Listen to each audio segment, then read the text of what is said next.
calves. So hold the spanner, little tread down, come back like this. I'm going to place it under this calf about midway down. This foot takes your weight, as do your hands. Is lifting ourselves off the floor and rocking back and forth like that.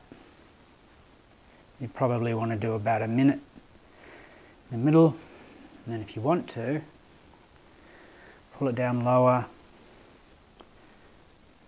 and do the same. So we're just going to reverse that, coming over the other side. Little tread down, place it in the middle of your calf. Take your weight on this foot and your hands, lifting your body off the ground and putting as much pressure as you need on that calf. And you can either do long motions like that, or shifting it where it needs it most. Calves.